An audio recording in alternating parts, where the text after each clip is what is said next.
तो जैसा कि हमने लास्ट एपिसोड के अंदर देखा था, वो टकला जो होता है वो पीछे की तरफ देखते हुए उन लोगों से बोलता है कि आखिर तुम लोग जो है वो मेरी पीठ पीछे मेरी क्या बुराई कर रहे हो।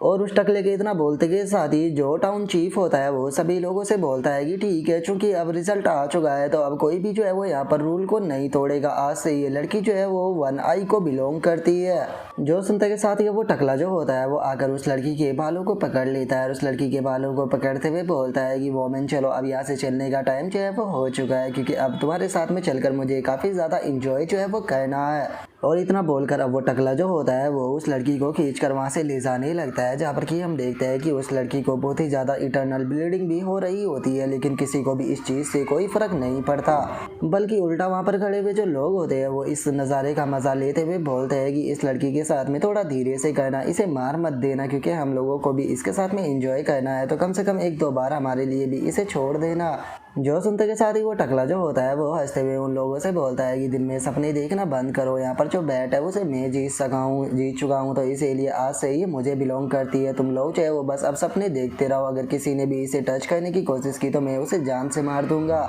और वैसे भी अभी से केवल मुझसे ही फुर्सत जो है वो नहीं मिलने वाली है, क्योंकि मैं इसकी एक एक हड्डियाँ जो है उसे तोड़ने वाला हूँ। और उसके इतना बोलते के साथ ही हम देखते हैं कि उस लड़की की जो हालत होती है वो बहुत ज़्यादा बेकार हो चुकी होती है, और उसकी यहाँ पर बेबसी को उसकी आंखों में साफ देखा जा सकता है। और वहीं बैठा हुआ जो लिन चैन होता है वो भी इस सब नज़ारे को देख रहा होता है। और इस सारे नज़ारे को देखने के बाद में लिन चैन भी काफ़ी ज़्यादा फ्रस्ट्रेट हो रहा होता है। वो बोलता है कि यकीन नहीं होता कि जो इंसान है वो इतने ज़्यादा भी गिर सकते हैं। और लिन चैन के इतना बोलते के साथ ही हमारा व्यू कुछ टाइम बाद पर आ जाता है, जहाँ पर कि अचानक से उस टकले के चिल्लाने की आवाज़ आती है, जो कि चिल्लाते हुए बोलता है कि बिच आखिर तुम ऐसा कैसे कर सकती हो। और अब उस टकले के चिल्लाने की आवाज़ को सुनकर हम देखते हैं कि सभी के सभी लोग जो होते हैं वो भागते हुए जो वो टकला होता है उसके रूम के अंदर आने लगते हैं। और जैसे ही वे उस टकले के रूम के अंदर आते हैं तो उन्हें पता चलता है कि जो टकला है उसकी डेड बॉडी जो है वो कटी फटी हालत में एक ड्राम के अंदर पड़ी हुई है, जिसे देखकर सभी लोग हैरान रह जाते हैं। हैरान होते हुए बोलते हैं कि डैम इट, ये उस लड़की ने ही किया होगा।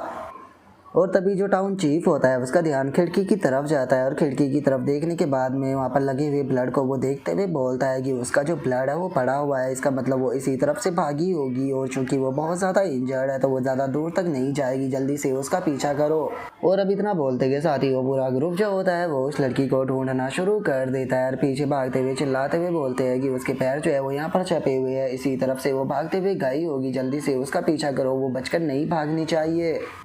और उनके इतना बोलते के साथ ही हमारा व्यू जो होता है वो उसी लड़की के ऊपर आ जाता है, जो कि बर्फ़ में भागे हुए जा रही होती है, और उसकी हालत भी बहुत ज़्यादा बेकार होती है।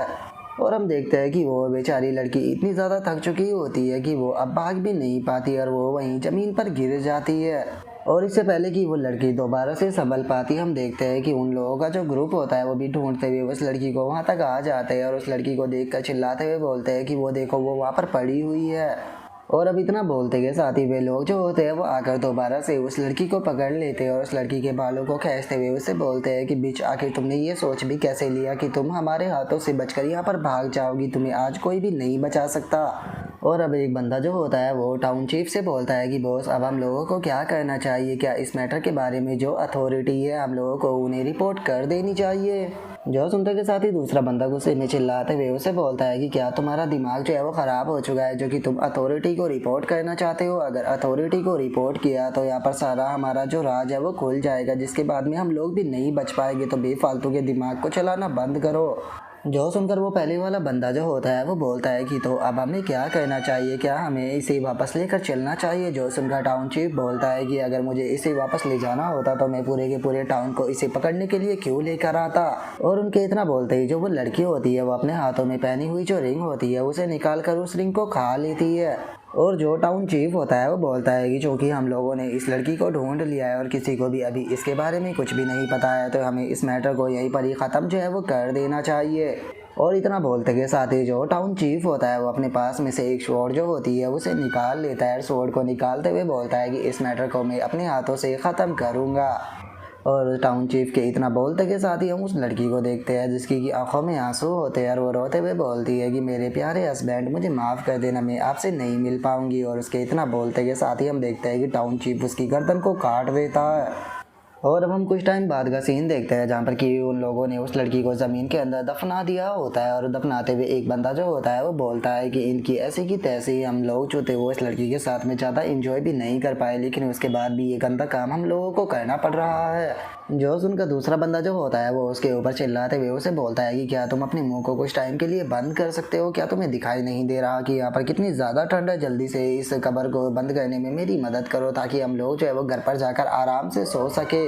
जो सुनते के साथ ही दूसरे वाला बंदा जो होता है वो बोलता है कि इस चीज़ को देखने के बाद में ये चीज़ कहना गलत नहीं होगी कि जो हमारे बॉस है वो सच में बहुत ही ज़्यादा रूथलेस है। उन्होंने इसे मारने से पहले पहले इसके दोनों हाथों को काटा, फिर इसके दोनों पैरों को काटा और तड़पा तड़पा कर उसके बाद में इसकी जान ली। और उनके इतना बोलते के साथ ही हम देखते हैं कि जो लिन चैन होता है वो वहीं पेड़ पर बैठे हुए जो ये सारा नज़ारा होता है इसे देख रहा होता है, जिसके बाद में अब हमारा व्यू जो होता है वो कुछ टाइम बाद पर आ जाता है। और अब एक बंदा जो होता है वो टाउन चीफ के पास में आते हुए बोलता है कि काफ़ी लंबे टाइम से हमारे बंदे जो है वो मिस्टीरियस तरह से डिसअपेयर हो रहे हैं, क्या तुम्हें लगता है कि इस मैटर के पीछे कोई पर्सन हो सकता है या ऐसा हो सकता है कि कोई गोस्ट इस काम को कर रहा हो। जो सुनकर वहाँ पर खड़ा हुआ दूसरा बंदा जो होता है वो उस लड़के से बोलता है कि क्या तुम्हारा दिमाग जो है वो ख़राब हो चुका है, उस काम को हुए महीने से भी ज़्यादा का टाइम जो है वो बीत चुका है, तो क्या सच में तुम्हें ऐसा लगता है कि वो गोस्ट बनकर यहाँ पर लोगों को मार रही होगी।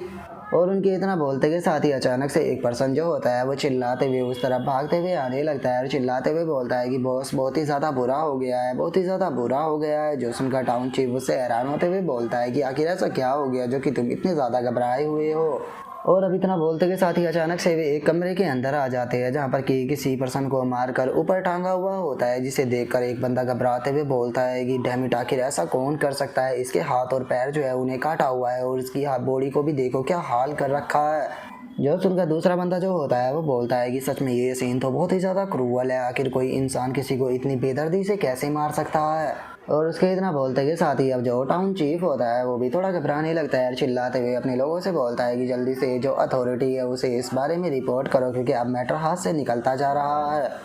और इतना बोलते के साथ ही अब टाउन चीफ जो होता है वो उसी मोमेंट को याद करने लगता है जब उस लड़की ने उस टकले पर्सन को मारा था। और अब उस मोमेंट को याद करने के बाद में जो टाउन चीफ होता है वो बोलता है कि और इसी के साथ में जो मैजिशियन है उसे भी यहाँ पर बुला लो। और उसके इतना बोलते के साथ ही अब हमारा व्यू जो होता है वो लिन चैन के ऊपर आ जाता है, जो कि बोलता है कि जो स्टोरी है वो ख़त्म हो चुकी है, इसका मतलब जो ड्रीम है वो भी ख़त्म हो गया। सच में ये एक सपना था जो कि इस टाइम पर ख़त्म हो चुका है और ये सपना जो था वो एक ऐसे पर्सन से वो बिलोंग करता था जो कि एंडलेस ड्रीम से जुड़ा हुआ था।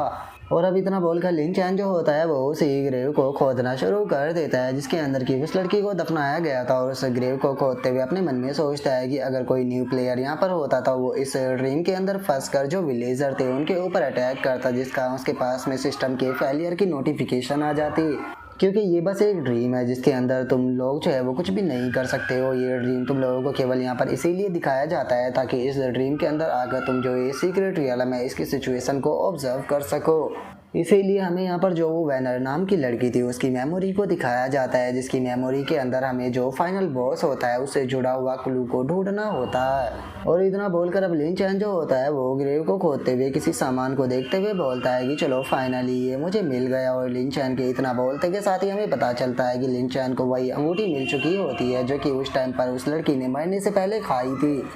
और अब उस अंगूठी को देखने के बाद में जो लिन चैन होता है वो अपने मन में सोचता है कि जो वैनर थी वो इस रिंग से बहुत ही ज़्यादा प्यार किया करती थी क्योंकि उसे ये उसके हस्बैंड ने दी थी और इसी की स्पिरिचुअल सपोर्ट ने वैनर को आगे बढ़ने में उसकी मदद की थी। और केवल इतना ही नहीं, अगर तुम जो ये स्टेज है इसे क्लियर करना चाहते हो तो इस स्टेज को क्लियर करने की भी यही रिंग है। अगर ये रिंग तुम्हारे पास में नहीं होगी तो तुम कभी भी इस स्टेज को क्लियर नहीं कर पाओगे।